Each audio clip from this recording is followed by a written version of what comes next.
ഗൂഗിളിൽ www.sachetgovernment.in search ചെയ്യുക. അപ്പോൾ ഇങ്ങനൊരു സൈറ്റ് കിട്ടും, reserve bank of India Sachet RBI.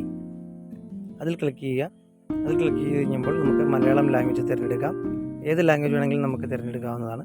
Right സൈഡിലുള്ള 3 വരയിൽ ക്ലിക്ക് ചെയ്ത് കഴിഞ്ഞാൽ നിക്ഷേപകൻ്റെ അവബോധനം എന്നുള്ള ലൈനിൽ ക്ലിക്ക് ചെയ്യുക. എന്നിട്ട് താഴേക്ക് സ്ക്രോൾ ചെയ്യുക. അപ്പോൾ നിക്ഷേപകർക്കുള്ള അവബോധം കിട്ടുന്നതാണ്. പൊതുജനങ്ങളിൽ നിന്ന് നിക്ഷേപം ശേഖരിക്കുവാൻ ഏതെല്ലാം സ്ഥാപനങ്ങൾക്ക് അംഗീകാരമുണ്ട്, ആ ലൈനിൽ ക്ലിക്ക് ചെയ്ത് കഴിഞ്ഞാൽ താഴേക്ക് സ്ക്രോൾ ചെയ്യുക. അപ്പോൾ ഇതിൽ റിസർവ് ബാങ്ക് ഓൾറെഡി RBIയുടെ സൈറ്റിൽ പറഞ്ഞിട്ടുണ്ട് ഏതൊക്കെ സ്ഥാപനങ്ങൾക്ക് പൈസ സ്വീകരിക്കാൻ പറ്റുമെന്നുള്ളത്. അതിൽ 6-ാമത്തേതായി multi state cooperative societies, central registrar of cooperative societies.